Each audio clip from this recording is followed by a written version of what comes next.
it's been so long ago, and the the experience has been colored by many, many different layers of how difficult it was to make the film, and then how disappointing it was to release the film and have no one in America really enjoy it except people as crazy as Bob, and myself, and John Milius. It's a very nice, small, insane group that appreciates 1941. Of course, the Europeans love it, and I tend to, to go over there to really hear what that film meant to them more than it meant to Americans. It meant a lot to some Americans, but mainly the film was sort of dismissed as a picture that, was the inevitable conclusion of two great hits for me. It was inevitable that I would make a film that wasn't such a big hit, and I never looked on the analysis that way. A lot of the analysis actually faulted the film for being too chaotic and too noisy.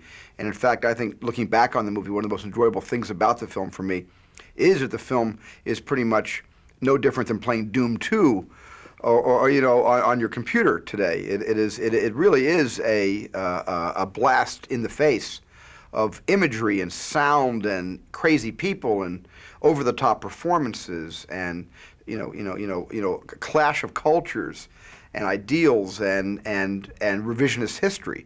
So the whole film sort of I think, was way ahead of its time, coming out in 1979, but perhaps was a little more current to today's CD-ROM information highway generation.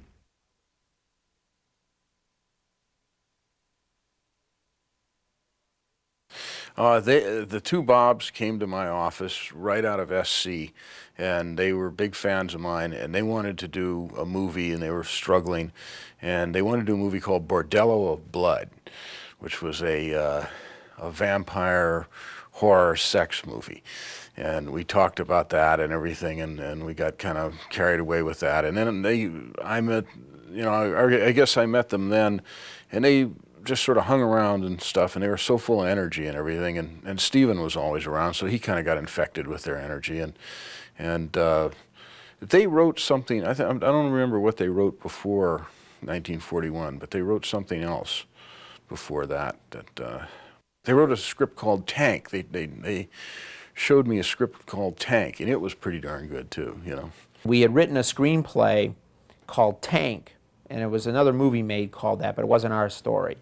And we gave that screenplay to John because we had known John because of the USC Film School connection. And John read the screenplay. He wasn't crazy about the story, but he liked the way we wrote. And he said, "Have you guys got any other ideas for any other movies?" And we said, "Well, we thought we immediately came up with this outrageous concept of hysteria on the home front during World War II." And I have to credit John. It's my recollection that John thought of the title, and he said, "Hey, that's a great idea, and we'll call it The Night the Japs Attacked." Bob Zemeckis and I wrote a script called Tank on spec. We were running around trying to get it off the ground, hawking it here and there. And one of the people we gave it to was John Milius. Milius had gone to USC Film School, so we felt comfortable with the USC connections. And hey, we went to SC. You went to SC. Would you read our script? So John read the script, and he called us into his office. And he said, "Boys, this script demonstrates a great sense of social irresponsibility, and I'd like to hire you to write a script for me, do for you what Francis Coppola did for me." Coppola hired Milius to write Apocalypse Now when Milius shortly got out of film school. So he asked us if we had any ideas for movies, and we told him that we had come across, in researching Tank, we'd come across this very fascinating historical event where the city of Los Angeles it was actually in February 1942, thought that there was an air raid, that the Japanese were bombing LA. They blacked out the city for 6 hours, and thousands of rounds of ammunition were shot up at the sky at nothing. And we thought it was just a wonderfully absurd historical event, could make a great movie. Well, it turns out that John Milius had been researching a script about General Joseph Stilwell. This was about the time where Patton had come out in the early 70s, and the time frame of this, by the way, was 1975. So every studio wanted to do a movie about a general. So Milius said, "Hey, let's do General Stilwell." And Stilwell had been stationed in California during the outbreak of World War II, And there were a lot of false alarms right after Pearl Harbor. So Milius was, being a history buff and knowing about Stilwell, he was very familiar with these incidents. And it was Milius who said, yeah, we can put General Stilwell in this movie. He could be running around being the voice of sanity and all this insane stuff. Milius had finished making a movie called The Wind and the Lion at MGM, and MGM loved the movie and had signed Milius to a 4-picture deal. 2 of the pictures Milius was going to write and direct, and 2 of the pictures he was going to produce. So he hired Bob and me to write one of the pictures that he was going to produce, and he said the title of it should be The Night the Japs Attacked. And for the first year and a half of it or so, that was what the title was.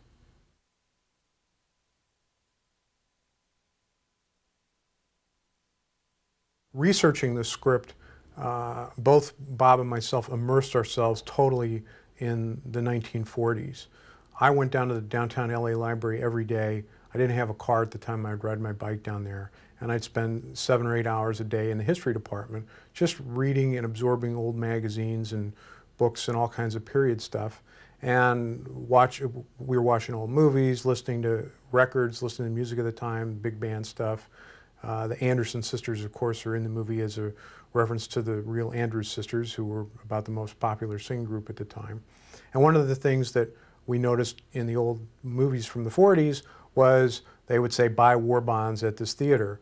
And we thought that would be a great thing to end the movie with, to have a card come up to say, buy war bonds at this theater, to put everybody in the 40s frame of mind. Never ended up there, but you just write all this stuff in a script because it's fun and you can, and paper's cheap.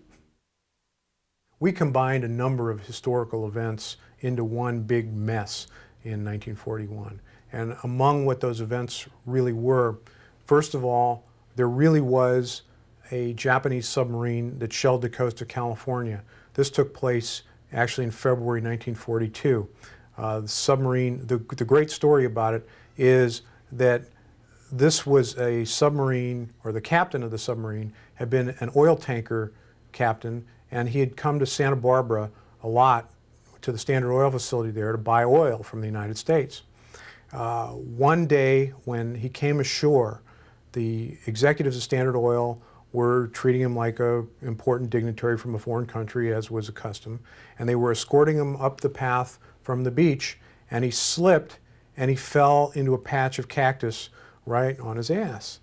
And some people laughed at him, and he suffered a tremendous loss of face.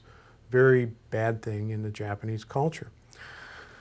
The story goes that this guy was the captain of this submarine, and rather than actually shell the refinery, as I remember it now, it was a Richfield refinery, not a Standard Oil refinery, rather than shell the refinery, which could have caused some serious damage, he shot shells at the section of the coastline where he had tripped and fallen on the cactus to sort of make everything okay with what had happened 10 years earlier.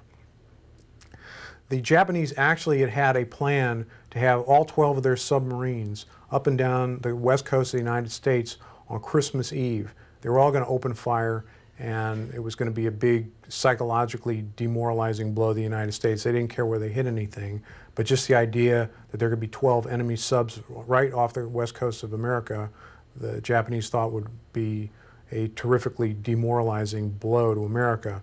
Luckily, our anti-submarine tactics had gone into effect, and this did not happen. But this one submarine did come by, and it opened fire, and there was panic that immediately went up and down the coast.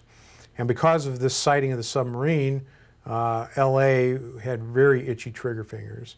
And a day and a night later was when this false alarm air raid took place. Somebody says they saw something. Now, nobody knows for sure to this day whether anything was up there or not. It certainly wasn't a Japanese plane. It may have been a stray weather balloon. It may have been nothing. It may have just been somebody got nervous and shot off their anti-aircraft gun, and herd poisoning took place. Somebody sounded an air raid alarm, and the city blacked out for 6 hours, and all these gun emplacements started firing up at the sky at nothing. So that was the main event that triggered our thinking about this. In 1943, there were the Zoot Suit riots in Los Angeles. The Zoot Suit riots were, well, first of all, there were the Zoot Suiters were Mexican Americans who ran around these outrageous clothes. It was sort of their rebellious statement. It was maybe the gang look of the time. And the American servicemen resented it. They thought that these Zoot Suits looked really, really goofy, and that with a war on, nobody had any business parading around looking crazy like that. And obviously there was a huge element of racism involved as well. So the servicemen would go around picking fights with the Zoot Suiters, and the Herald Examiner, which was one of the Hearst papers, actually at the time it was the Examiner, they got on the side of the servicemen on this because they didn't like guys walking around these Zoot Suits either. And they would print in the newspaper when the next skirmish was going to take place.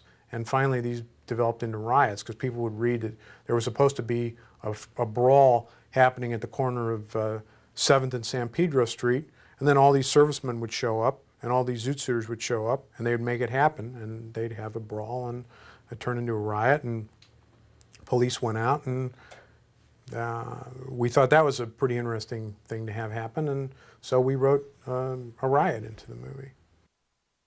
Truth is stranger than fiction, and we discovered a lot of really, really interesting things in researching the movie.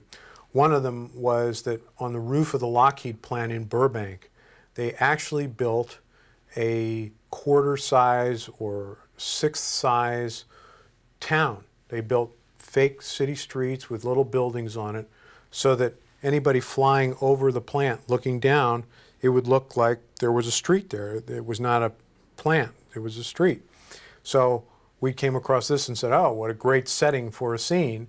And we wrote this scene where Stillwell was on a tour of all the defense establishments in Los Angeles and went to the Lockheed plant to see how they were going to protect themselves in case of an attack. And there was a guy from Lockheed giving him a tour of Tiny Town on the roof. It would have been a great scene, but it was too expensive to do, so we didn't do it. Another interesting thing that we found was that in Life magazine, about a week or two after the war broke out, there actually was a pictorial showing how to tell the difference between the Japanese and the Chinese. The Chinese were our allies, the Japanese were our enemies. So they actually had these like racial charts showing that the average Chinese person was taller than the Japanese, and it was very, very racist and very, very weird. But it was also very funny in a twisted way. And we tried to do a version of that scene in the script as well. But Stephen, rightly so, said, you guys are going too far with this. There's no way I can shoot that scene. Mr. Ward Herbert Douglas, 1313 Pelican Way? Yes. Uh-huh. The Coast Artillery Command has determined your property to be strategically advantageous for the installation of an enemy aircraft defense battery. What? Another historical event that we came across that we used in the movie was that there was a guy in Maine who got an anti-aircraft gun put in his backyard. And we said, hey, this is cool. Let's transpose this to the West Coast. And ta-da, we have the story of Ward Douglas getting an anti-aircraft emplacement in his front yard. Now I got him! Lord Douglas, don't you dare fire that gun in this house!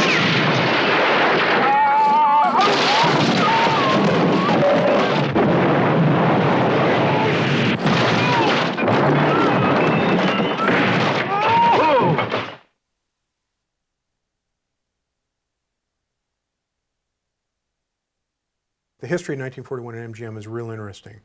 First of all, Herb Jaffe, who produced The Wind and the Lion for Milius, was also involved in Milius's deal. So he was involved at the beginning as a producer. And we wrote 2 drafts of the script for MGM and brought it to Dan Melnick, who was head of MGM at the time. And Melnick just didn't get the script. He didn't understand it, and he particularly was not happy with the word Japs in the title. Herb Jaffe, who had been in World War II in the Pacific Theater, got very gruff, and he said, I was in that war, Dan, and nobody ever called them Japanese. Anyway, Melnick passed on the project at MGM, and it so happened that Milius was very good friends with Steven Spielberg. They go out skeet shooting once a week together, and Milius was telling Steven about these two crazy guys that he met, had come out of SC Film School and wrote this absolutely insane script about this LA air raid that had a tank battle in it and had submarine and all kinds of insanity. The first time I heard about 1941, it was called The Night the Japs Attacked. And I heard it during an afternoon when I was skeet shooting with my friend John Milius and our then two proteges, Bob Zemeckis and Bob Gale. And the two Bobs had come up with this crazy screenplay that they had written. They told me about it. And I think what got me to want to read the script was they described at one point a scene where the Japanese, I think they're attacking an important strategic target, but in fact have targeted Pacific Ocean Amusement Park and blow the Ferris wheel, which rolls down the pier and into the water. And I remember getting the script and immediately turning to that page and noticing the way Bob and Bob write. Bob and Bob write by emphasizing things by putting exclamation points, underlining in capital letters. So the first line would be something like, the Japanese put their deck gun and aim their deck gun, at the Ferris wheel, and they have one exclamation point, all lowercase, and then it would say, they fire the gun. The word fire is capitalized, and there's two exclamation points, and then the shell hits the Ferris wheel, and half that's capitalized, and there's three exclamation points, and of course the Ferris wheel rolls all the way down the pier and into the Pacific Ocean, is all in caps, all underlined with maybe a zillion exclamation points. I just remember, if that isn't the exact script, that was the impression I got from reading that section of the script, that these guys really had a passion to see this movie made by their use of punctuation and grammar and capital letters. And I thought, well, anybody that passionate about something, it's worth the read. So I sat down and read the entire script. And I must say that there's a part of me in my nice conservative life that is probably as crazy and insane as Milius and the two guys that wrote that script, that really got me attracted to the project. So it wasn't like I thought it would be an interesting science experiment to do 1941, but I really thought it would be a great opportunity to break a lot of furniture and see a lot of glass shattering. And it was basically written and directed as one would perform in a demolition derby. And he said to John, I want to direct this movie, John. The only thing is, I'm about to start making this movie about UFOs at Columbia, but when I get finished with it, I'd love to make this movie. So John said, great, okay, let's set it up. And irony of ironies, the guy that ended up running Columbia at the time that it was going to get set up at Columbia was Dan Melnick, who had passed on the script at MGM. And of course, Steven Spielberg was a much more bankable name than John Milius was, and Melnick just kind of shrugged his shoulders and he said, well, I passed on the script at MGM, but gee, if Milius and Spielberg say this is a really good project, I guess it must be. Okay. Universal got involved because Steven had a deal with Universal, and here he had made Jaws for Universal. He went off and made Close Encounters for Columbia, and Sid Sheinberg at Universal was kind of giving Steven a little bit of a hard time, saying, Steven, you got to make another movie for me, you got to make another movie for me. And the budget on 1941 was huge.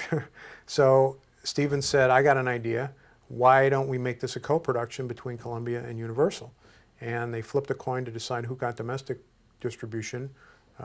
Universal won that one, and Columbia got foreign distribution, but Columbia was the studio that won the right, or lost the right, in terms of overseeing the production. So we dealt with Columbia executives in the actual making of the picture, but it was Universal's marketing and distribution department that handled domestic release.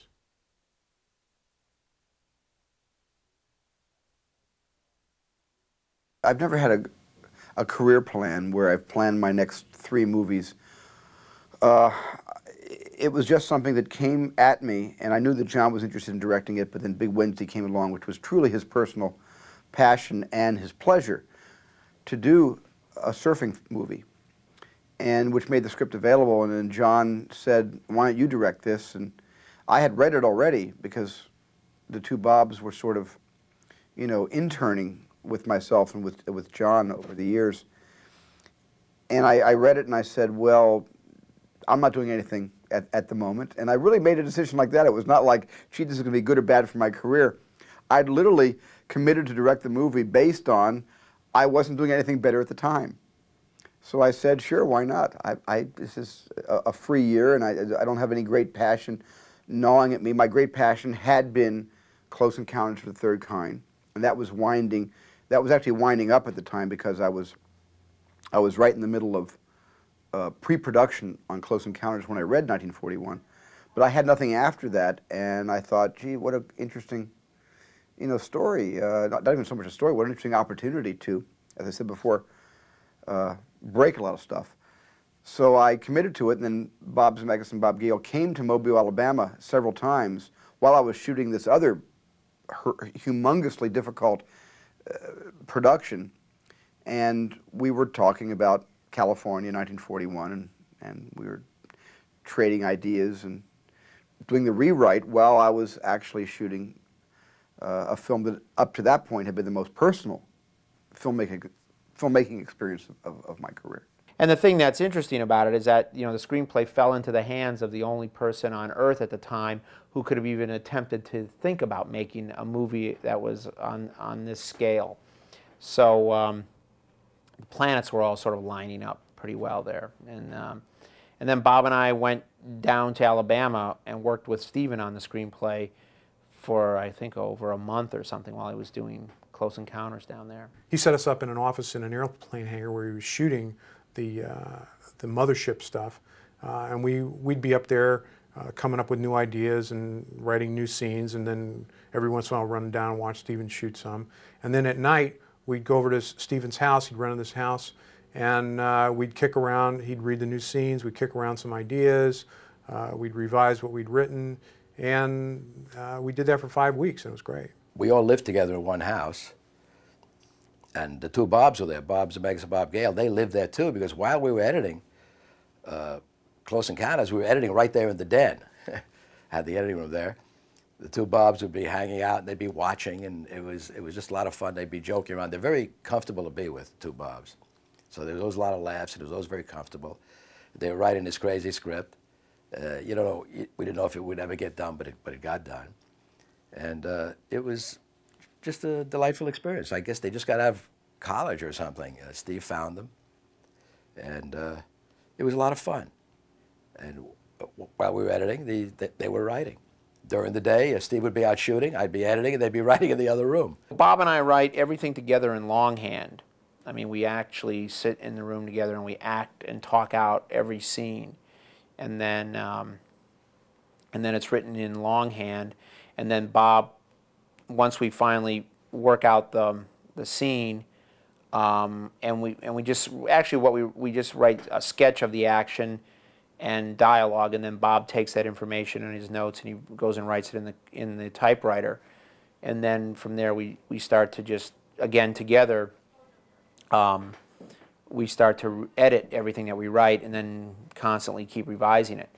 But it's never a situation where one guy goes off and writes a scene and another guy writes another scene, and it's all done together. The way to collaborate with them was to just turn them loose. There was no collaboration. I mean, Stephen and I would put in our ideas, and they'd go off and just, go nuts. Now, it was always said that we all had so much energy, and we'd all start screaming together. We'd all start not screaming at each other angry, but screaming, yeah, what about this, and what about this, and all this kind of stuff. And they said there was always a thing at the time that my secretary is now Bob Zemeckis' wife, and she was the one who coined that. She said that if we put 4 of you in a room together, we exceed critical mass, and something terrible is going to happen. The room will explode. It was the opposite of a disciplined type of collaboration. It was an outrageous collaboration, And we were just sort of topping each other with how we could just put more outrageous spin on every incident that we wrote. And of course, Bob and my mission was every time Stephen would get an idea, no matter how outrageous it was, we worked very diligently and spent hours and days to try and figure out a way to actually fit it into the structure of the story. So it basically just kept accumulating. We just kept, that's why I call it the kitchen sink. We just kept throwing everything into the screenplay, including the kitchen sink, until it just became this mountain of gags. One of the script writing habits that Bob and I picked up from John Milius was to put some kind of a quotation on the title page of the script, right after the title page of the script. And I don't actually remember what the original quote that we had was on the first 2 drafts of the script, but we got more into writing it and rewriting it and rewriting it as we got closer into production, and the production guys were figuring out how much this movie was going to cost, and Steven started to get terrified about how high the budget was going. One day in a production meeting, he said flat out, he said, "I will not make this movie cost a penny over $11 million. Well, by the time we were writing our 8th or 9th draft, and we were tired of whatever quote we had originally put in the script, we decided to put Steven's quote on there because the movie was about to go into production, and I think the budget was at this point already quite a bit higher than $11 million. And you know, our sixth sense of humor, we just had to do that.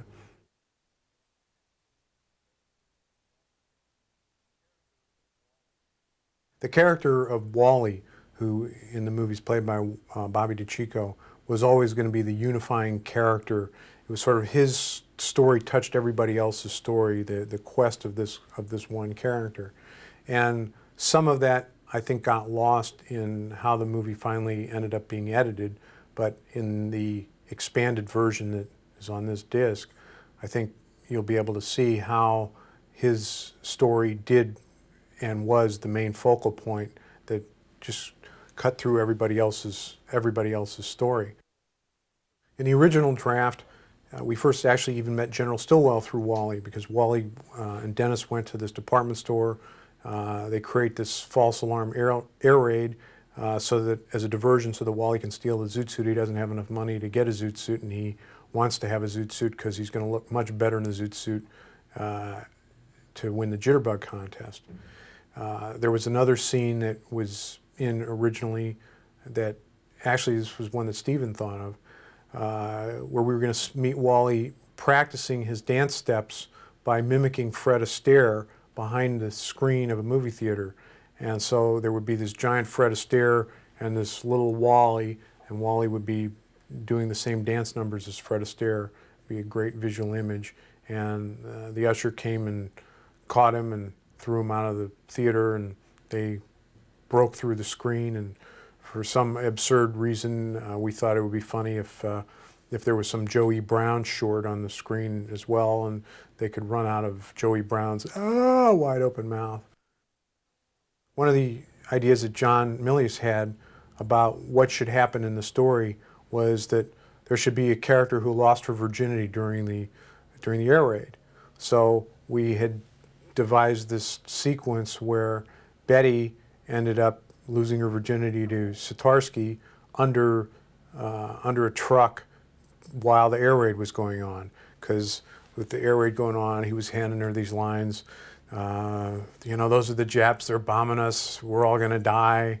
You don't want to die without ever having experienced the best thing life has to offer. And he seduced her while the air raid was going on. And in fact, while this was going on, Wally commandeers the tank, and the tank is rumbling, and she's just yelling, "I feel the earth moving, I feel the earth moving." Steven decided, I think, that was going a little bit too far, so we toned it down.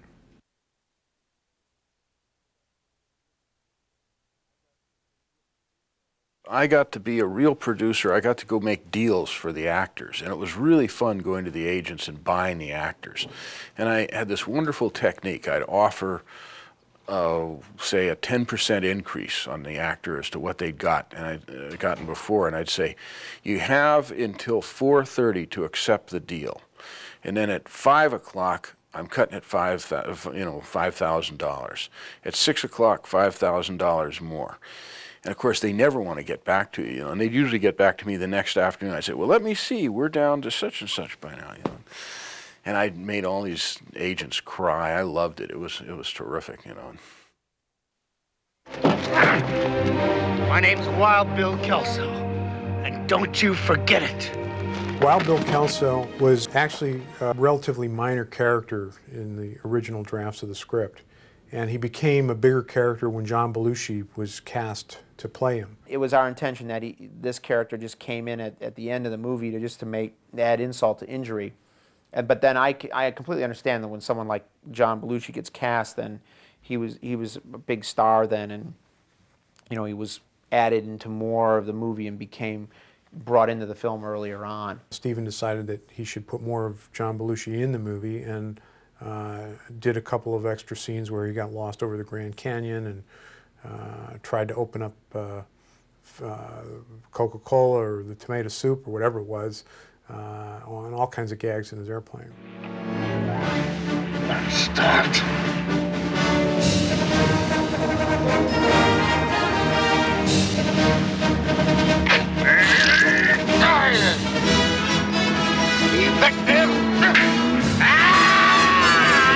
You never knew what he was going to do.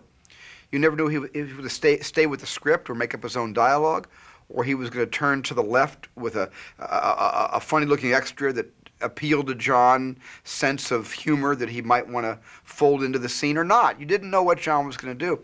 And the moment where John was trying to get back on the airplane, and he got back on the wing of the plane, and he turned, and then there was a lot of morning dew on the wing, and his foot slipped, and he took a real header head first. Luckily, his fall was broken, but unfortunately, it was broken by a human being who happened to be standing there, and reached up and actually half caught John and half allowed John to land on him.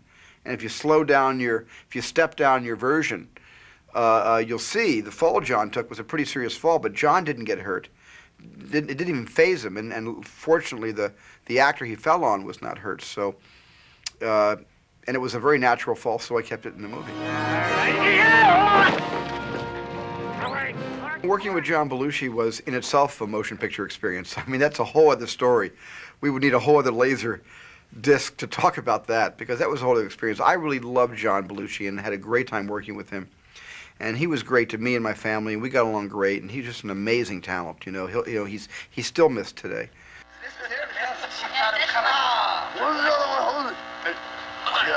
We went to watch the plane, so what is it? Nothing really great, huh? I mean, I just saw her hot. Well, what do you know? That's so hot, huh? It's probably not bad. I heard it. Which one? In the car? Yeah. It was either real funny or real embarrassing, one of the two. Something, I don't know. It was weird. So I'm trying to... There it goes. You're right. Like magazine photographers that went to UCLA, and I'll prove it to you, Johnny. Kubrick, Coppola, all of them. Nothing about making movies. Not movies. Hey, more. Looks like the honeymoon is over.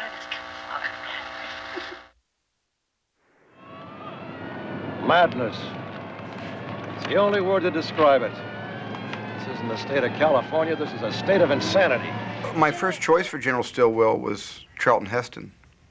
But my real first choice for Stilwell was John Wayne. And John Wayne and I had met at Joan Crawford's memorial service at the Academy. And we were sitting on a dais, and because my first professional job was directing Joan Crawford in a television pilot, Night Gallery, they thought it was appropriate to get the new generation to her memorial service, and I was very happy because I liked Joan. I liked my experience working with her on my first show. And of course, John Wayne was there, and John Wayne kept looking over at me like this, because I was, at the time, I think I was in my 20s. I must look like I was in my teens, and Wayne made a bunch of cracks about who is this guy sitting here talking about Joan Crawford. He looks like, my great nephew. And he made a lot of jokes about me at the time, and so we were able to meet backstage after it was over, and he came over to me and said, look, I hope you had a sense of humor, because I wasn't trying to hurt your feelings. I just, had to say those things. I couldn't help myself, and I said, "No, it was just great to meet you. I need, if you would knock me across the room, I would have still been happy to have made contact with you." And we were talking about John Ford, and we became kind of like telephone friends for not very long. We talked on the phone, once a month, and I'd call him about ideas I had about movies, and I tried to get him to talk about some of his past works. And at one point, he even sent me a script that I think he had co-written that he wanted to do with Maureen O'Hara about a camel race in Morocco. It was an interesting script. 1941 came into my life about that same era, and I said, I have a chance to direct this movie called 1941, and I would love to send you the script to see if you would consider playing General Stilwell. Well, he knew all about General Stilwell. He went on and on about what a great general he was. And so with great enthusiasm, he said, please send me the screenplay. So I sent him the script, and I must say he read it, I think, that day, because he called me the next day on the phone. And he was outraged. He thought it was the most anti-American piece of drivel he had ever read in his life. And he said, I'm so surprised at you. I mean, I thought you were an American. I thought you were going to make a movie to honor the memory of World War II. But this dishonors the memory of what happened. It's not even accurate. He says, I was around when those fake bombs fell out of the sky, and there was no panic in Los Angeles. There were some news reports on the radio, and that was about it. And he said, and then he just tried to talk me out of making the movie. He said, you should never make this movie. Don't even make this film. He said, I'll be very disappointed in you if you wind up making this picture, because this is not, this is really sort of an anti-American film. I never saw it as an anti-American film, but he took great exception with that. We stayed friends. We stayed on the phone, and we just went on to other topics. Never mentioned that movie again. But the next choice was to go to Charlton Heston, who I believe also felt that the film was a bit of a slap in the face of America, or a pie in the face of America. And that's how I used to always think of 41. It was like a pie fight from the old silent movie era. And what's wrong about sticking a pie in the face of the Statue of Liberty from time to time, if it's in the spirit of humor? But I don't think Chuck Heston thought it was in that spirit as well. I didn't talk to Heston. Milius did, because he had the relationship with Chuck, and John just reported that Chuck had said no in no uncertain terms. And of course, our next choice was Robert Stack, who probably turned out to be the greatest General Stilwell of any of the aforementioned actors, because he looks a lot like Stilwell, especially with the haircut and the glasses. He was a spitting image of Stilwell. And as he proved later in a very funny movie called Airplane, Bob Stack, when playing straight, but with funny material around him, is a wonderful humorist. He's such a fine actor anyway, Robert Stack, but he really knew how to handle the comedy, I think, in 1941. So I was so happy to have him in the film. Dumbo. Sure be able to get my mind off things for a while. And Stilwell actually did see Dumbo while he was in L.A. during December of 1941. So that's an actual true fact that he saw Dumbo. And we use that, obviously, in the movie.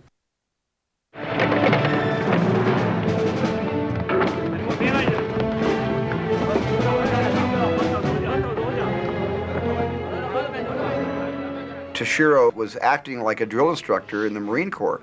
He was a lot of these extras were, were just people who weren't extras. They were hired because they were Japanese, and they probably never been on a ship before in their lives. Even though they were on a fake ship sitting in a tank on stage 27 at MGM, they had to look and perform like sailors. And Mifune did not like the way they were undisciplined, so he asked me for permission to take over the direction of all the Japanese extras in the film, and I gave him permission. And they were all kind of wise asses. And they were out in the parking lot. And the first time he got him out there, he went up to him and he got him standing up, and they were sitting there. And the first one he went up to, and he said, "This is the way that the Japanese officers drill their men." And he went up to the first one and he goes,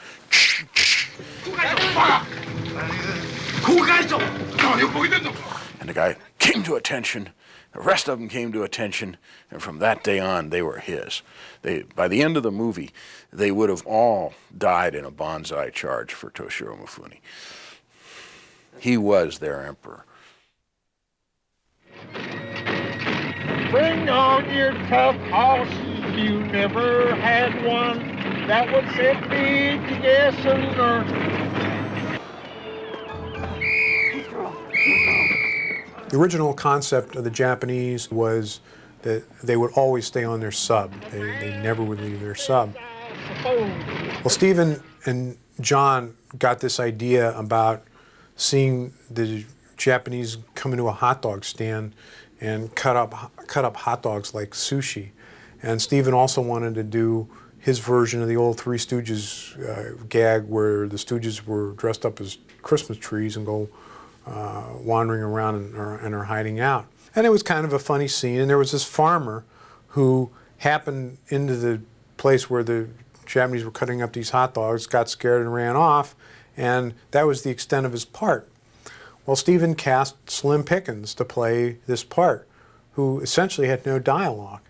And a week or so later, he was bemoaning the fact that here he had cast the world's greatest character actor, Slim Pickens, and there wasn't anything for him to do. He didn't have much of a part. And maybe Bob and I could figure out a way to expand this character so that it would be a part worthy of Slim Pickens. Everything Stanley Kubrick has ever directed has been a personal inspiration for me. I wanted Slim Pickens in the movie so I could do the parody from Dr. Strangelove when Slim Pickens is going through the survival kit checklist.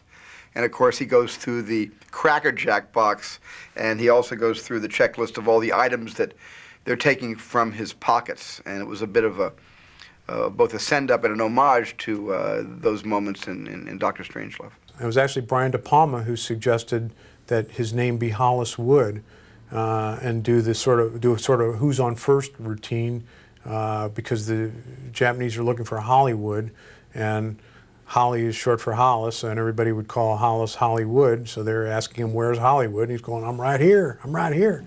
Where Hollywood? Right here. What? You're looking at him. Who? Hollis Wood. Where? I'm right here. Shoot, can't you understand plain English? Hollywood? Huh?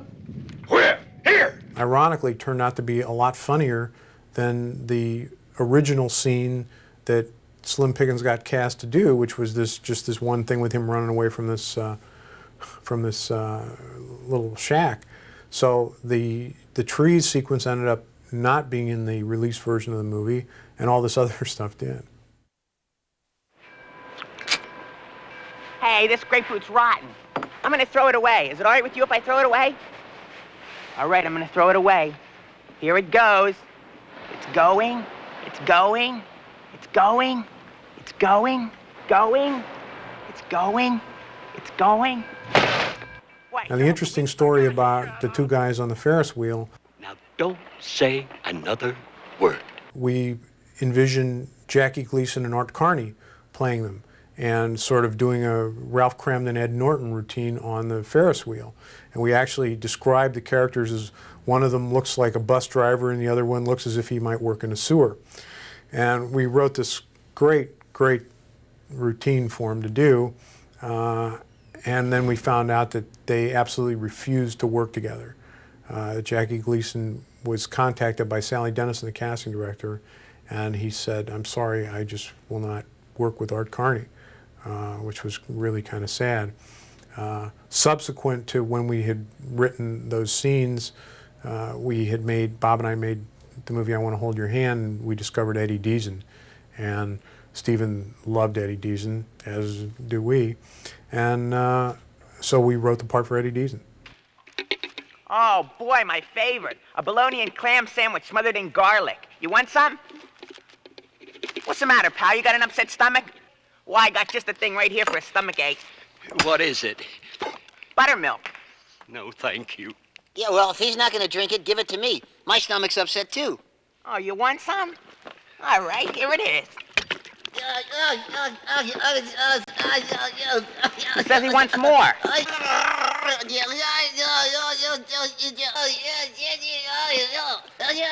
Oh, lockjaw again, huh? Hey, kind of hard on the little fellow, aren't you? And when Murray Hamilton finally met Eddie Deason, Murray went up to Stephen and he said, Stephen, I'm not going to have any trouble playing this part. I hate that little bastard. Hi, I'm Eddie Deason. Hi. This experience was a no-holds-barred, sort of free-for-all, where anything goes. It's like that great song, Anything Goes, that we wound up using in Indiana Jones and the Temple of Doom. I've always loved that song, and that was my theory and philosophy when I made 1941, that anything should go, which meant that if we wanted to put our friends in the movie, wanted to put our parents in the movie, it was okay. So it was a good opportunity to, Penny Marshall, was and still is a very close friend of mine, and so she agreed to do a day. What's your real name, Sal? Raoul. I knew it. Lipschitz. And Lenny and Squiggy from Laverne and Shirley did a small cameo. You hear that?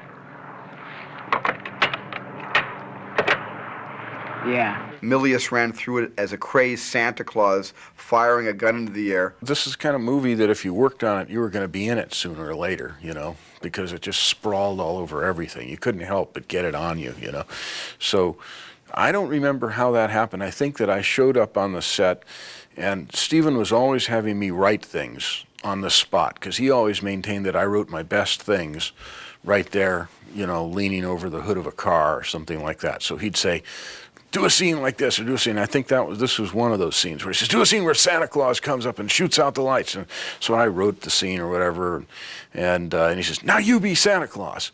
And they outfitted me and gave me a pistol, and it seemed like a good idea at the time, John used to do something at night in front of the car headlights. He would do a great Bigfoot being caught in car headlights impersonation that only Milius can do. So I dressed John up as Santa Claus. I said, by the way, do your Bigfoot impersonation as you see General Stilwell and you become so stunned, like being caught in the headlights of a car. You're caught basically under the gaze of the General Stilwell, and do your Bigfoot thing, which he did. It was hysterical, but it was so inside. Only I knew it was funny, and only Bob and Bob knew it was funny, that it was the kind of thing that it was better, left out of the movie. It was too much of an inside gag. Lights out! Lights out! We won't need the Japs. Throughout the entire production, I kept saying, we're missing Fred McMurray. The one ingredient in 40 we're missing is Fred McMurray. Later, I wound up saying, we're also missing a lot of humor. We should make this comedy funnier. But that never came to pass.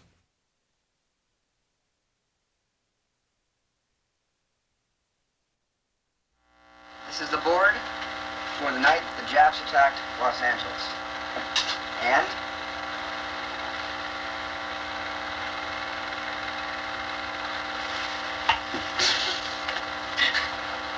I missed a shot. Take two. I'm showing this is a sacrifice to the writers for such a ridiculously long schedule. Here, we got the new thing. Remember the Jaws thing? Once that movie started, there was very little you could do except sit back and watch.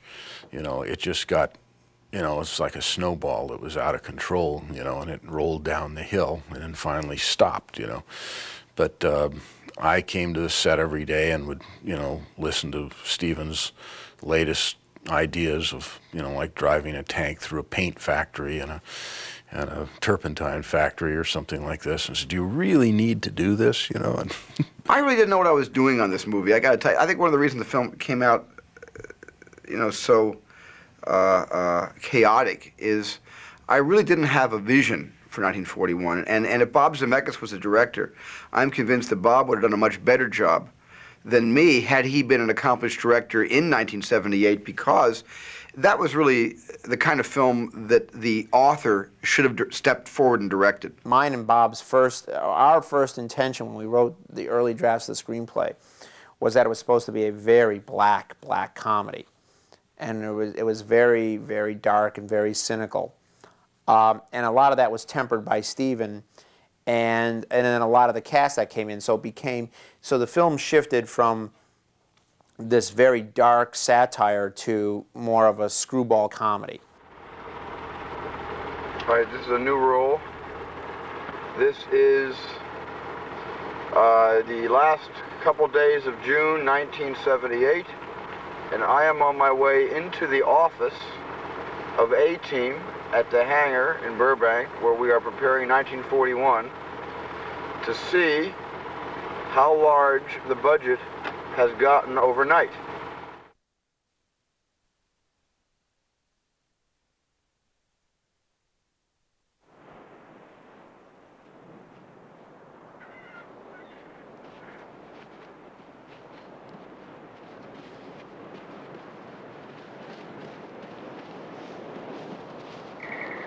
I guess the one funny idea that I had, independent of any of the source material, was I thought it'd be really funny to start the film with a takeoff on Jaws.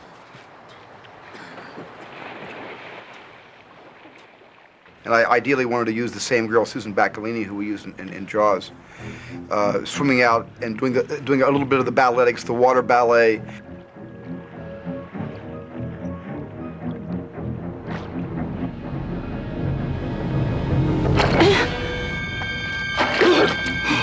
And then all of a sudden bubbles form, and as opposed to being ripped apart by a shark, she is skewered by a periscope, and as the entire I boat rises under her, she winds up 50 feet in the air.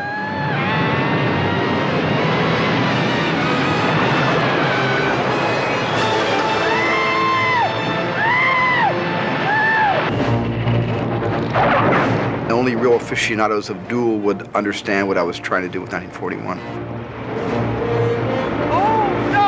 In 1941, we used the same gas station where Dennis Weaver goes to make a phone call, and the truck attacks him in the snake farm.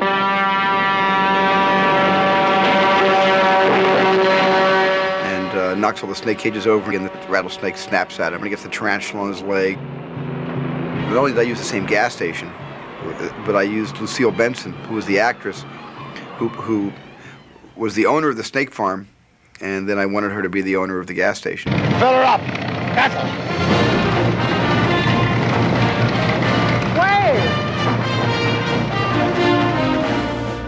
One of the things I tried for, I got this idea for a sight gag, where I wanted von Kleinschmidt, played by Christopher Lee, in trying to threaten Slim Pickens while he's sitting on the can to work a little faster and returning the stuff he had internally taken. That I wanted him to take this device out of a bag. It's like a lethal weapon. It's like a dowel and some chain, another 2 dowels and a big hook. And Slim Pickens is going to confess his soul and his life when he sees this thing. And it turns out to be a coat hanger, and they put von Kleinschmidt's coat on the hanger and carry it to another room. And I shot it, but when I previewed the film in Dallas, nobody laughed. It wasn't funny. If problems with your digestion you have, ways of relief we can give to you.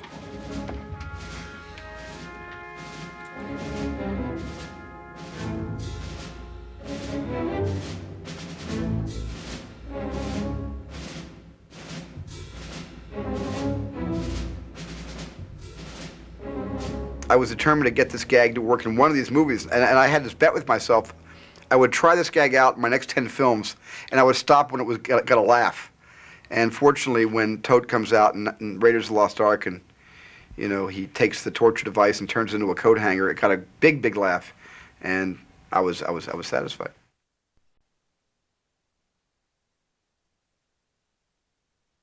One of the things that confused myself as a filmmaker in my approach to directing 1941 is in the back of my mind, I always saw 1941 as an old-fashioned Hollywood musical, and had fantasized with John Williams about doing 8 musical song and dance numbers, all based on big band music. Tommy Dorsey, Benny Goodman, and that sort of feel of the big band era. Couldn't we make a big band era musical in 1978 for '79 release? And John was enthusiastic about this. I had this big dance number I wanted to do by the Hollywood sign, Hollywood land sign in those days.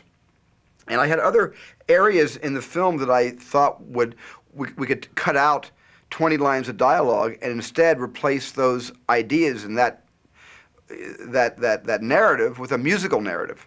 So like in a traditional musical, every song has to advance the story. You can't stop just to sing and dance. You have to stop to tell story inside song. And I thought, what a great opportunity to make the first musical of the old Hollywood tradition in a couple of decades. But I didn't have the courage of my convictions or even the courage of my innermost dreams to pre-record, and John would write the music and we'd bring a lyricist in, and I just didn't have the courage at that time in my life to tackle a musical. So inside 1941, we have the dance sequence, the jitterbug sequence, which is sort of a fragment of what I wanted to do in an 8-song version. And in a sense, I always regret not having made 1941 into a complete old-fashioned golden era Hollywood musical.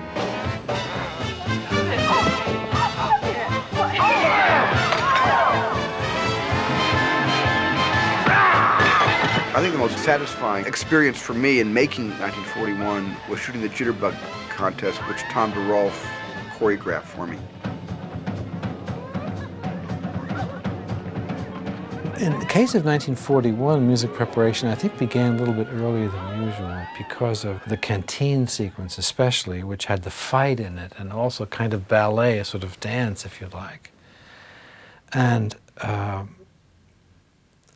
this cantina scene, I think we actually rehearsed the scene to the music of Benny Goodman's Sing, Sing, Sing, which is wonderful. I don't know how many people remember that, but Sing, Sing, Sing dates from 1938, when Benny Goodman did the first jazz concert at Carnegie Hall in New York City. And he presented his swing orchestra in Carnegie Hall, and there was a great uproar in the press that the world of music was contaminated by jazz, that he had the temerity to bring jazz into Carnegie Hall, this sacred temple of art. And it was the finale of Goodman's concert, and it tore the house apart. And it was a very famous thing in American popular music, a very famous event and a very famous piece. Everybody beyond a certain age knows the story and knows the music. And so when Stephen was constructing this canteen sequence, which has a fight in it, you know, Donnybrook fight in there, we thought we would perhaps maybe create some new music, or perhaps not. Maybe we should use Benny Goodman's Sing, Sing, Sing. So a certain amount of rehearsal for the dance section and the fight section was done to this Benny Goodman music. And the film was then edited after it was shot. And for whatever reasons, we decided not to use the Goodman music, but that I would attempt to write a kind of parody of this that might even be recognized by those who would do it. I mean, would remember the Goodman piece, because obviously we were doing a send-up of this Sing, Sing, Sing thing. And I called my piece Swing, Swing, Swing. Little play on word thing there with that. And the nice thing about doing an original piece was we didn't have to distort Benny Goodman's music so much out of shape in order to accommodate these choreographic gestures of a punch as a brass chord and somebody slipping and falling as some other gesture on the woodwinds and so on. So the genesis of that thing really started with pre-photography rehearsals with the Goodman music. And I may even also myself have written some and recorded some music before the film was shot in that sequence.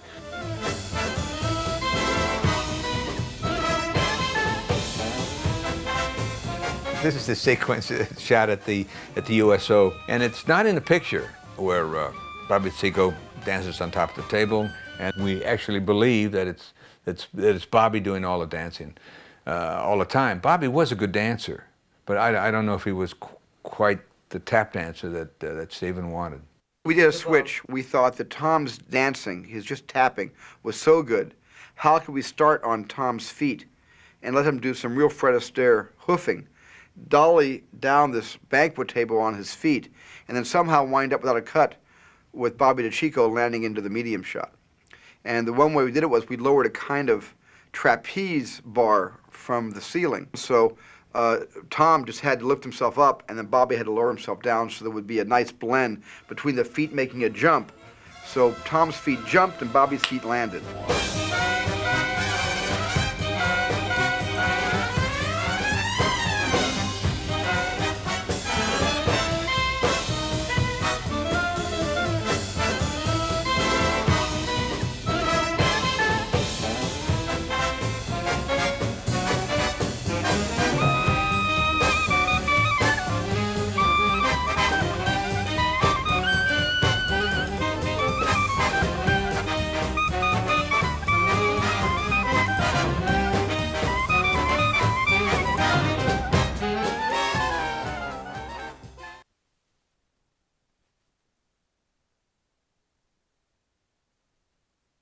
the Luma crane. And it's, I think it's one of its inventors, Jean-Marie Lavalou, became an extremely useful tool for us in 1941. We talked about it and thought about it. It was in France, and we'd have to bring it over from France to Hollywood. And we talked about it, and we felt that it would help us implement what we wanted to do with the miniatures. That was the beginning of the thought process, I believe, to bring the Luma. Also, it became very inviting looking at the reel that we had seen about what the Luma could do, is going from exterior in through a window into another room, come back again, and come outside. It gave us a lot of latitude to do what we want to do, working with airplanes and moving from the ground up to the cockpit and so forth. We had a dance sequence at the USO that I think one shot lasted 7 minutes, and we used the Luma, did the 360 with the Luma. It allowed us a lot of variations that you normally can't do with a standing camera. It had a camera at the end of a boom, which you could control 50 feet away with the operating wheels and so forth, and you could move that camera any way you wanted to. You were unlimited in what you could do with it. But the first day's dailies sold everybody. We couldn't believe that we had achieved something that we thought we might have problems with. And so from that point on, we were all sucked in and we all loved the Luma. And the Luma became primary camera. It became the A camera on the shoot.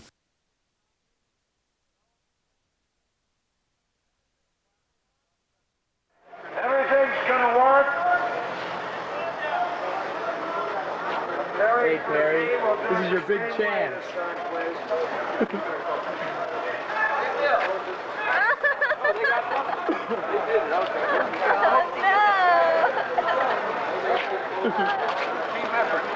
Hey, is this sound? That's right. Hey, how are you? It's really good to be back. Set of 1941. We're going to blow up this marquee over here. Just wait and watch. Tree Williams. One of the stars. Okay, Bobby DeChico. Come on, gang. Places, please. Let's go. Come on. We're gonna get him, we're gonna get him. We're gonna blow him sky high. 1, 2, 3. Grown men. Grown men. Oh my God. Hello, John. This is Candid Camera. Wait a minute. How are you? I'm fine. Good. Hello, Walter. Look at this. Watch that sideline. You gotta be on the music box side of that coffee. Don't catch yourself on fire, Sammy. That's okay. All right, well, let's get it together. Smile. Flynn. Hey, production value. Hey, Frank. Hello, Stephen. How are you? How are you? What are you doing up there? Sleeping? Dead tired. Dead tired, huh? Yeah. I don't blame you. You've been working hard. Not really. I'm on that already. Go.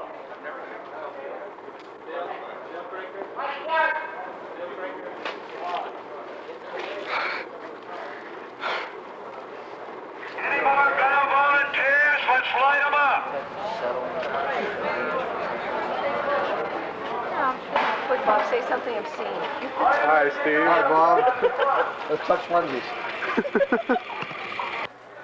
It doesn't even have a reflex viewer. Doesn't even have a reflex. Over the shoulder. It's just here, right here. And we need the help. You can't go like this. Right. You're out of the picture. I'm gonna beat it. It's you have to stay close. From the kick. Well, you see where? But keep my hand here for the kick. Yeah, it's beauty. And then we see it scoot underneath your car. Okay. It's a marvel. This side of the loop. Hello. How you doing, AD? All right. How are you? How do you like this show, AD? Say a few words. Fellas, this will be picture. Please get ready. Tommy gun should be ready. Too much? Good. And roll, please. 95, 6, 3. Okay, here we go. Everybody ready? Everybody set?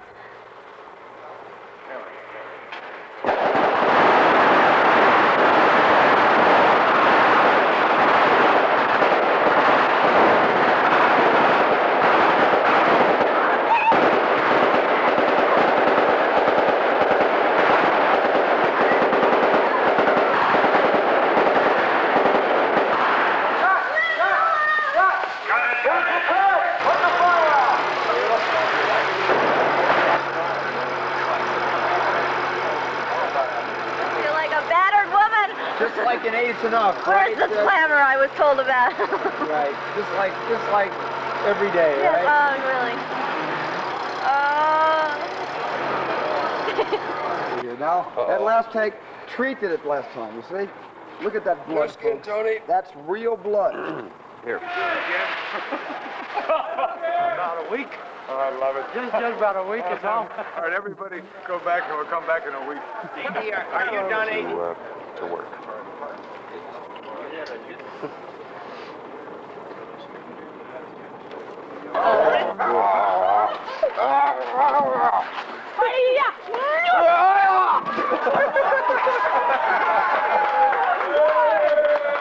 Did you get it? Did you get it? Yeah. Cut.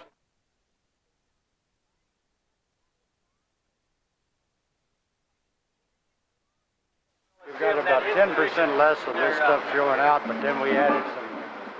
It was so great being able to make a movie with 80 flowers. You got that big burst over the Hollywood stage that comes down. He's just one of the most revered and talented special effects artists in the world.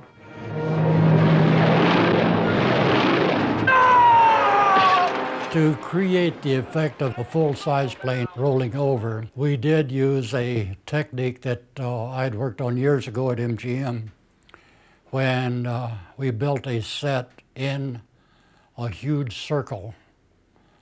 I believe it was like nearly 20 feet in diameter that we could rotate. And with the camera sitting still, then the whole set rotated. And we used the same principle to rotate the airplane as we did the set for Fred Astaire.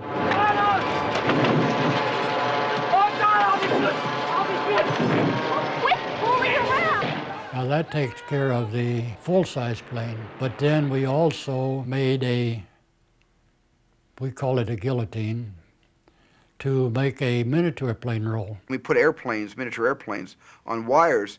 AD invented the system that could actually spin the wires, all three of them from both sides, with maybe 100 feet or 200 feet in between stanchions. AD invented this kind of Lazy Susan up on its side that would turn the airplane in making numerous flips and rolls. I also got a scientific award for developing this that would rotate the plane 360 degrees. We have had planes many times before that would go straight through, up and down, but we'd never put it so that it would go up and down and rotate at the same speed. So it was something that we were proud of that we developed for this particular picture.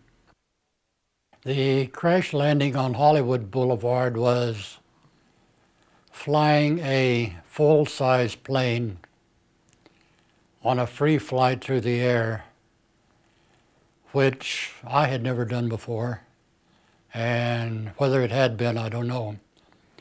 But we had to build a ramp 150, 200 feet long to put the plane on it. We took a block and tackle and put it in reverse and had a truck pull it through. I think we had 7 or 9 cameras. We had several cameras, all different sizes, all different areas, all different, to carry it sideways, to bring it to you, to catch the launch away from us, shooting away from us. And the first time it happened, it didn't launch itself correctly, so we had to do it again. We had to come back a couple of days later and do it again, a couple of nights later and do it again.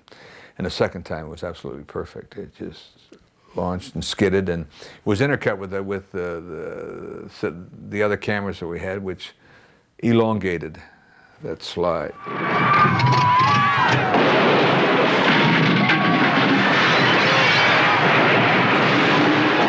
The P-40 has a takeoff speed of about 70 miles an hour. So we were very close to a takeoff speed of a P-40 whenever we came off of that. AD contributed so much, and AD and the Frazee brothers, you know, worked very, very closely together in 1941 to do all the physical effects, the explosive effects, the rigging of the tank running over the cars, the rigging of the entire house to fall into the ocean, the anti-aircraft gun going through all the walls. They were responsible for everything that is full size and physical, and they did brilliant work on that movie. And then I think he retired shortly thereafter, 1941. Suggested I retire with him. He said, "You're as worn out as I am. We should both retire."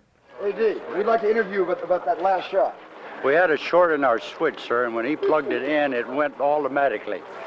That part. I f***ed up. Will you do me a favor? Yes, what is it? Fire me. No, I can't. You're too young to retire.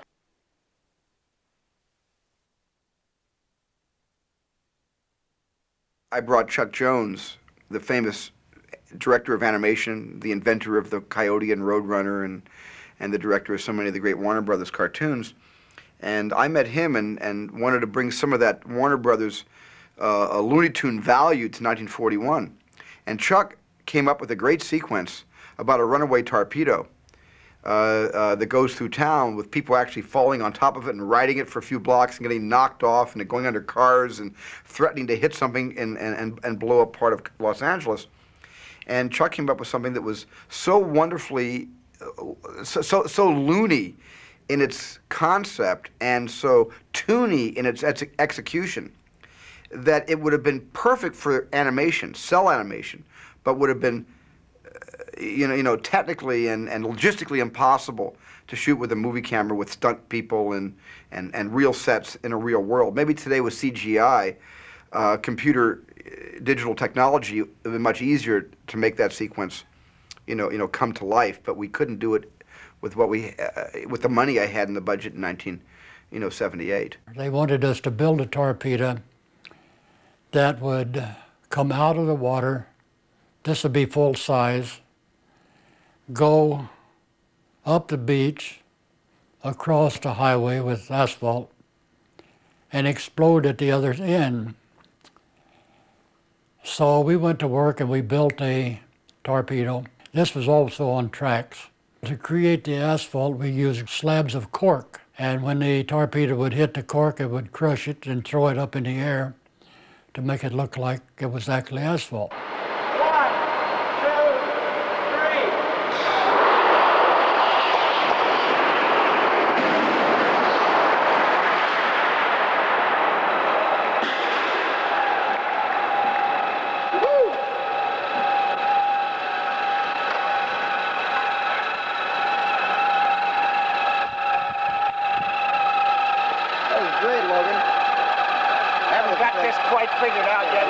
But we put dirt underneath the cork so it'd kill the track. Yeah. And then whatever goes under here, I don't know, because that may be water but we'll still... Water and asphalt. Watch stepping on nails. Watch stepping on. No, he didn't walk over. Now, Mr. Spielberg says, now I want a motorcycle riding right directly in front of it and having the torpedo chase the motorcycle. Well, this was a practically impossible thing to do because the weight of a motorcycle would crush through the sand down into our tracks to where we had the torpedo. And he also wanted a truck to come across prior to that and just barely missed a motorcycle. And the truck would have crushed our track. One of the first things we did as we set up at the Burbank airport for our miniature and physical effects facility was watch the effects guys build this, it might have been a 60, 80-foot track to hold a full-size torpedo, because one of the initial sequences, the submarine fires a torpedo that goes up on the boardwalk and breaks the planks and chases people around, which I don't believe ever got filmed. But they had built this full-size torpedo out of sonotube with a fiberglass head, and they put it on a track, and it was pulled by a Shivan pulley with a pickup truck. So when the pickup truck accelerated, the torpedo would go whizzing down the track, and when the pickup truck stopped, the torpedo theoretically should have stopped. But the day they were testing it, the torpedo got up to speed, and they went like, yeah, that's a good speed, and then they put the brakes on the truck. But the cable holding the torpedo didn't hold, and it went flying through the door of the metal door of the hangar into the parking lot. So it was like half out of the door, half into the parking lot, and between the two front wheels of two cars, missing each one by about a foot. I remember later on, Buzz Feichens and John Milius went outside and took poses of it like big game hunters.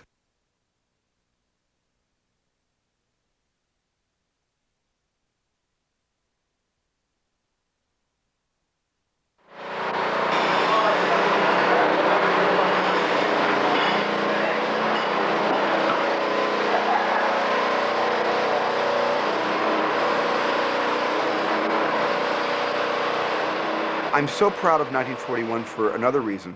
I think 41 has the greatest miniatures since the Leyendecker days, since the old, Arnold Gillespie days of the great MGM miniatures from the 20s and 30s and 40s. And I think Greg Jean and his team of artisans and craftspeople and just, artists did the most amazing job recreating not only Pacific Ocean Park, but recreating Hollywood Boulevard, with the Roosevelt Hotel and the Broadway and all the different buildings that were there in that era. They recreated on stage 16 at Warner Brothers, and Pacific Ocean Park was built, I think, on stage 30 at MGM Studios. Hey! Initially, we only built one Ferris wheel, and Matt Sweeney and his crew had it on like a marionette gimbal, where it was suspended by the hubs on an overhead track going over the pier itself. There was a cable that was dangling that hopefully you didn't see too much. That had to be wound around the Ferris wheel to give us power for the lights, and it just sort of kept going back and forth over the pier. What we had to rig on the pier, though, is since the Ferris wheel was about half-inch above the surface, we rigged two parallel troughs with like two nail blades in them. So as the wheel was going down the pier, on the first take, I was running along the side, pulling a Shivan pulley that was pulling these troughs, breaking up all the little splinters.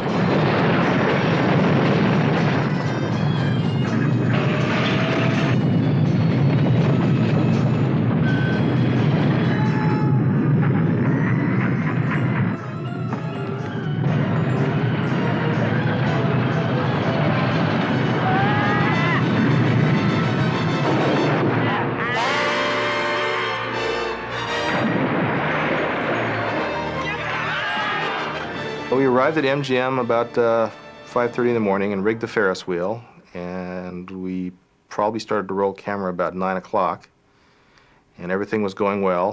Hit the water and went down, and there was cheering and hollering, but there was like, Stephen was standing there going like this, and we're like, uh-oh, what's going on? So after a conference, he came up and says, well, guys, how soon can you re-rig this Ferris wheel, because I want the lights to stay on under the water when it goes on, and I want a bigger explosion when it hits the water. So we were going crazy for about 4 hours, and about 2 o'clock we had straightened out what damage was done to the Ferris wheel, because it initially hit a little ring of primer cord and some of the metal was bent. And then we laminated resin over all these light bulbs up. We had to restring on the whole thing. And about 2:30 we shot it again, and it worked the way he wanted. It hit the water, there was a bigger splash, and it stayed lit as it went down. If they wanted a third take, I don't think we could have done it. We love the use of smoke in that picture, so I think we used it extensively. Smoke is not used for any kind of effect outside of when you use it for an effect, other than to create a texture, a feeling, an atmosphere visually, so that you set the mood of what you're doing in another area, only trying to suck the audience into what is happening. It helps you achieve a lot of the effects because it kind of diffuses the unreal part of we're trying to make real. We were concerned at some point that the smoke would be, because it was an oil smoke at that time, would drift and lay on top of the miniatures and create a sheen on the actual model that would give away the scale. So every now and then we had to go down and wipe everything off, wipe all the oil off. But nowadays they have a dry smoke that eliminates that problem completely. But in those days we had a rag crew out every morning just wiping everything down.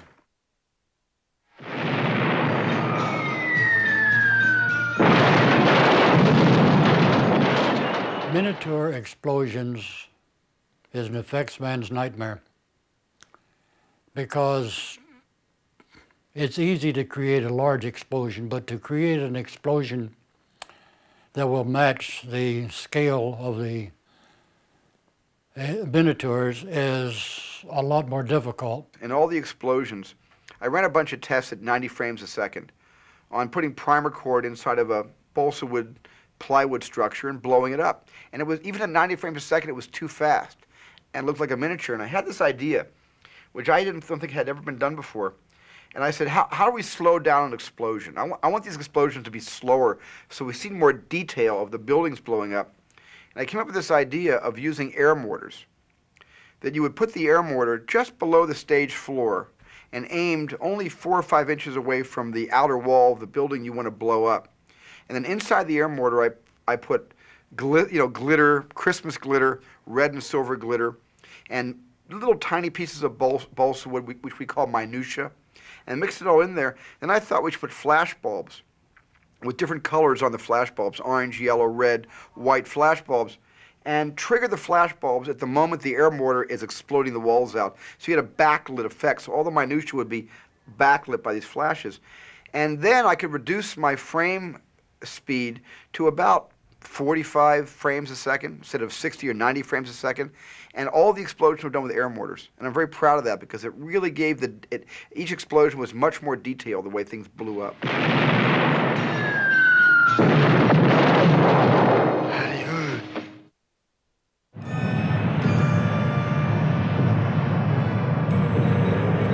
The large submarine miniature we made for 41 was crewed by Milius Roman, who was sort of an old world craftsman.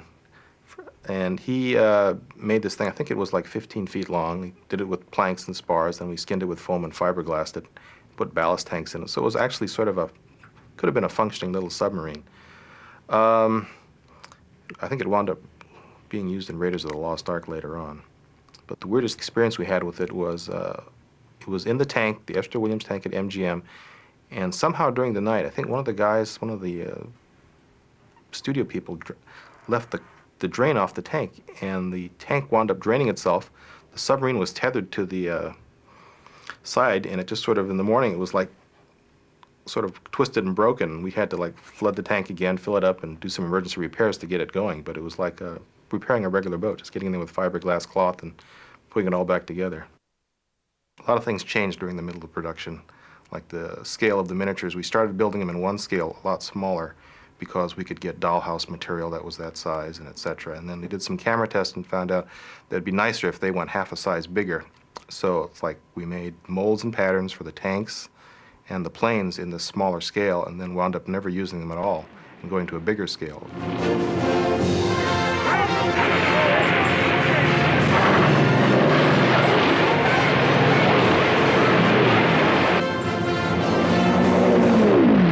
We used forced perspective to get the most out of the shot because we were shooting in such a wide format. We could see things past the main street. So rather than go to the expense of building very expensive miniatures all the way through and not having enough room, we actually just sort of forced the perspective just past the first row of buildings. As a matter of fact, we used like 4 dozen cardboard boxes with holes cut in them as light boxes with transparencies or little toy dolls behind them. I remember we called all these furniture shops and tried to get all their refrigerator cartons we can and brought them over to the stage. Some people thought we were junk collectors. When it was decided we had to go down lower in the street, we had to come up with all these little miniature details to make the street look actually alive and lived in, since there were actually no people on the street. So we added a lot of little things like fire hydrants and newspaper racks and vendor stands and mailboxes and a lot of cars just to add some life to this barren street. The cars we carved out of foam and vacuum formed. I must have done about 36 of these 1940 Fords. Then we went over to like the local Save-Ons and cleaned them out of all the little Barbie cars for the right wheels, and just sort of tacked them together and taped them together very quickly. Some of them we actually put little RC units in, but because of the interference with different radio signals, the cars would like swerve out of, hit buildings and do other stuff. So a more safe method was came up with, and we used just strings, guys behind the buildings, just pulling strings at cue. We'd yell like, car number 4, car number 5, car number 6. And then sometimes the camera cart, which was also very low on the ground shooting up, would react to this radio interference and just like cream the cars and cream half the buildings on the bottom and just crush a lot of stuff. But it was a pretty hit and miss thing half the time, but most of it worked out pretty good.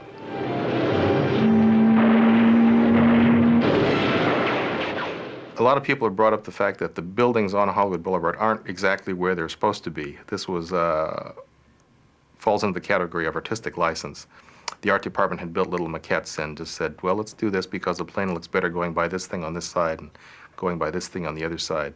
But most of the people that hadn't been to Hollywood don't know.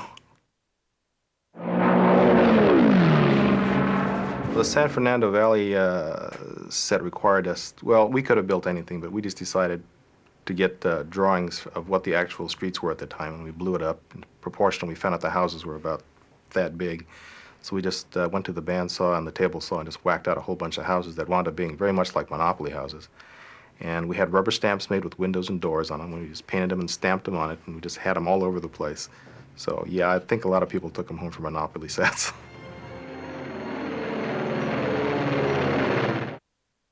I've been very fortunate in my working with Steven in that the first film I'd worked on, Close Encounters, I got an Oscar nomination with Doug Trumbull and all the other folks there. And then on 41, we were fortunate enough to get another Oscar nomination, myself with A.D. Flowers and Bill Fraker, and I'm just tickled pink about that.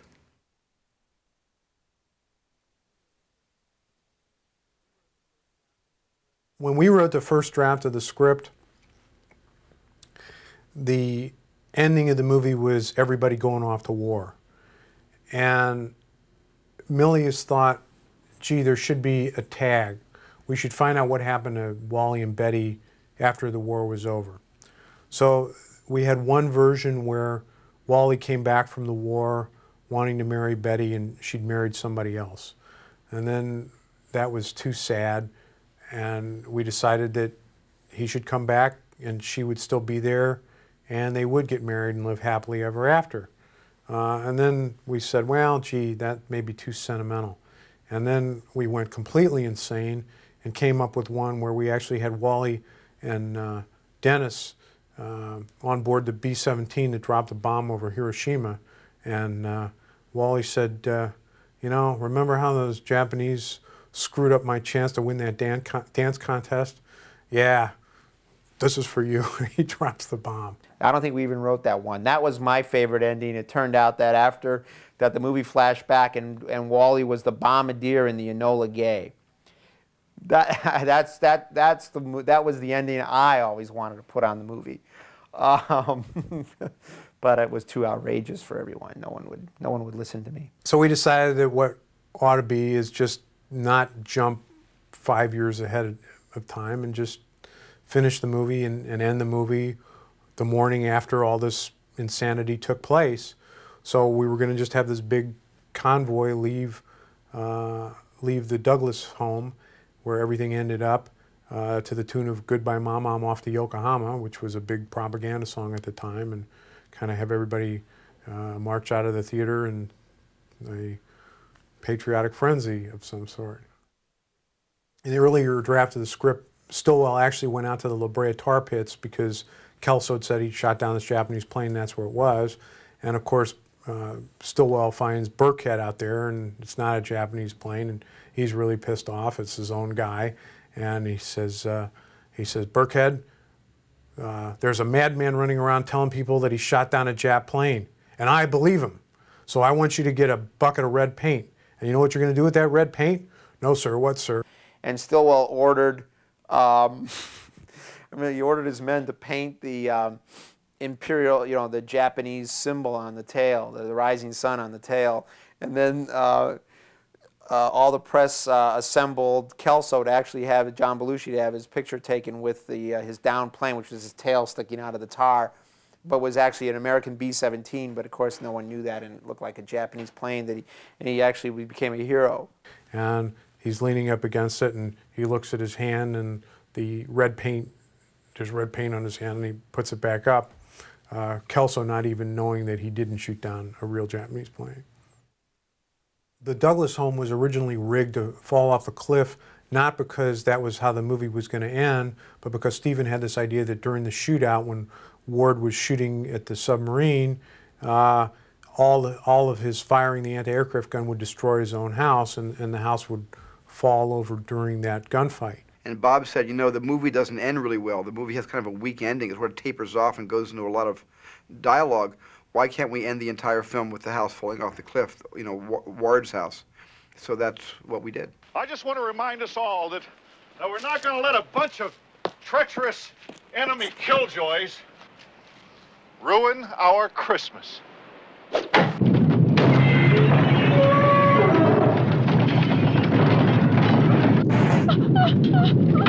The entire house was on rollers. We had cables to hold the house in place so that it wouldn't go until we wanted it to.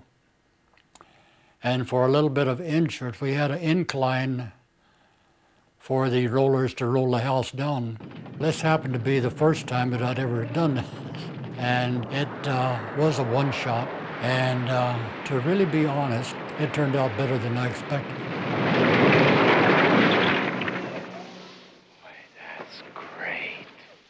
And then Stephen said, we got to have every single character in the movie converge at Ward's house, including the Nazi from the sub, including Meyer Mishkin, the agent.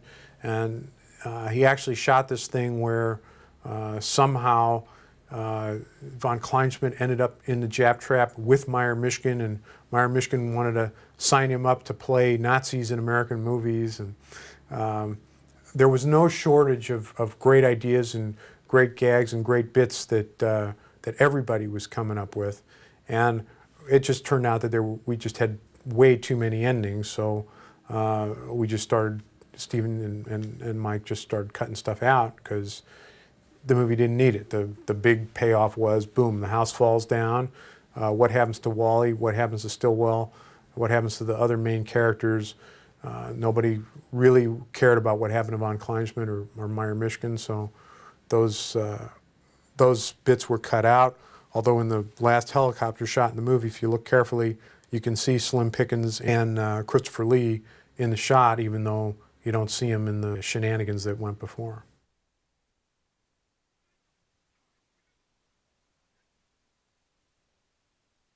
Steve shot each scene complete by itself, and then we intercut in the editing room to figure out where we want to intercut and what we wanted to do. There was a lot of that going on. But that show was chock full of everything. And it was just a lot of fun to work on. It was my second show with Stephen. The first film he ever edited with me was Close Encounters of the Third Kind. And of course, he thought I was going to go off in some sort of esoteric artistic direction after Close Encounters, and instead I said, the next picture is this. So Mike had a great time cutting 41. It was one of the biggest challenges he's ever had. We had over 1 million feet of film exposed on 1941, and that's a lot of filing and cataloging and cutting. Well, I've always worked with John Williams on all but one film. And John, I think, is still to this date, the best march he ever wrote was for 1941. I actually prefer that march to the march he wrote for Raiders of the Lost Ark. I felt, and Stephen did also, that certain characters, I think especially John Belushi, you know, that he should be characterized by a typical World War II American march of the kind that I grew up with as a child and played with even in school. And that march has a kind of jazzy, almost southern swagger to it. I mean, I can even say that in our minds, the American drill sergeant of World War II was always some guy from the Deep South, you know, with a U-All accent and all this kind of very down-home swagger to him. And it's jazzy, and the accents are tilted, and the syncops are a little bit off, and it's a little bit impertinent. in its character. Some of the kids with their uniforms wore when they were soldiers, this kind of youth of this time, and the impertinence of it also. And so that it has fun, but yet it has a military aspect of the period also, I think.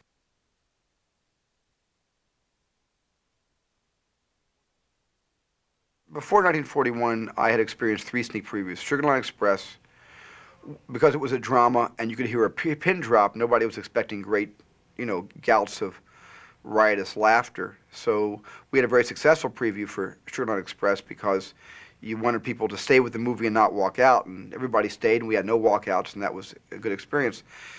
Jaws was a through-the-roof phenomenal preview, which I'll always remember, as was Close Encounters, which was a phenomenal preview as well, with a big standing ovation at the end of the movie, at the end of Close Encounters. So I had found this one theater in Dallas, Texas, to be my good luck theater, called the Medallion Theater. Because we had previewed Sugarland there, we previewed Jaws there, and Close Encounters there. And I had 3 really great previews in that theater. So, of course, naturally, I wanted for good luck's sake, because most directors have superstitious, fragments to their natures. I wanted to do 41 there as well, and I did. But that preview wasn't like the first 3 previews. That was a preview where, people laughed and tittered at the beginning of the film, and then as the film got noisier and more confusing and more riotous, the laughter became just kind of wonderment, and the wonderment became kind of amazement. And I even saw people holding their ears. I actually looked over the entire preview audience, and midway through the film, and I've never seen this before in a preview, audiences, at least 20% of the audience had their hands over their ears. I've seen audiences covering their eyes during Jaws, but never over their ears. That's a whole new experience for me. And I knew we were in trouble at that point. And of course, without the laughter and nobody laughing after 2 hours of a preview, when they're supposed to be laughing for 2 hours, you realize you're in a bit of hot water. And at the end of the preview, all the, Sid Sheinberg, to his credit, came over to me and put his arm around me and said, I think there's a movie somewhere in this mess. There's a really good movie, and we should go off and find it. The rest of the executives from Columbia and Universal didn't even want to talk to me. They were on the other side of the lobby, sort of in a huddle, but not the kind of huddle that you get from a winning team, but the kind of hangdog huddle you get from somebody who's going to have to, do a big, huge write-off. And so it was a very unhappy experience for all of us, I think, that sneak preview. Well, they had a great premiere. And it was like an old Hollywood premiere with the searchlights and everything, and all these stars and all of these critics and the press were all, and they hated it. And it was like a great premiere to go to because everybody, it was like this horrible thing. The press just hated it. And the audience didn't laugh or anything else, and they were all so snotty and everything, and it was a wonderful thing, and we didn't care. I remember that Belushi and Aykroyd were there, and they didn't give it down. These people, he said, screw them if they can't take a joke. And it's wonderful now, having survived that night, to see this being done, to see that this movie's being re-released, and that everybody loves it now. Because when you go through a night that's that humiliating, you know it's for a purpose, Whom the gods want to honor, first they test.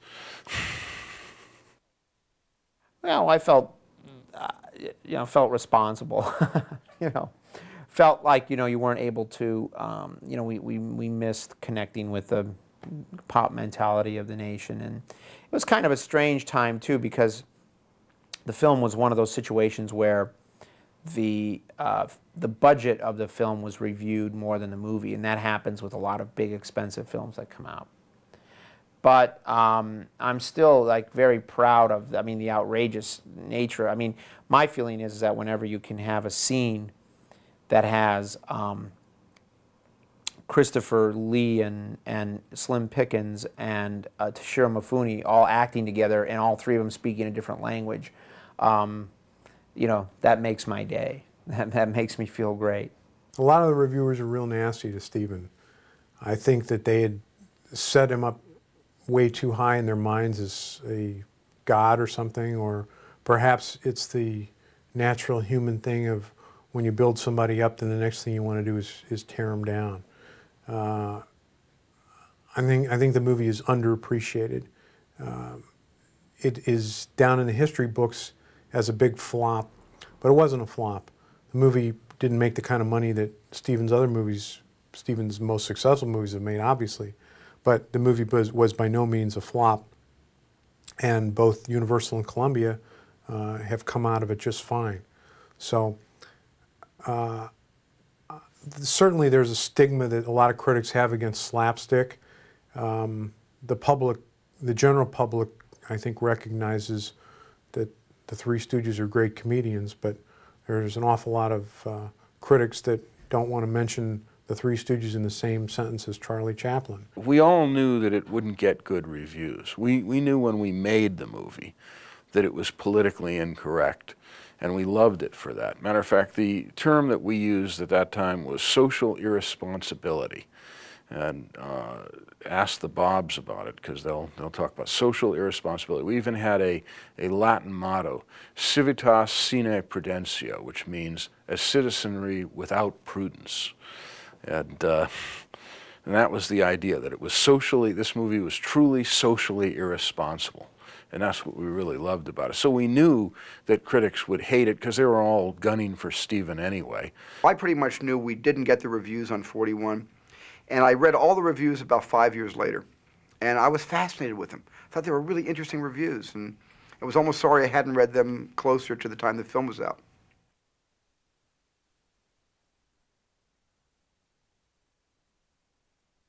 Charles E. Bryan was a wonderful lady who was the script person, held script for Jaws and Close Encounters in 1941. Then she died after 41 was over, and so I wanted to give her an acknowledgement.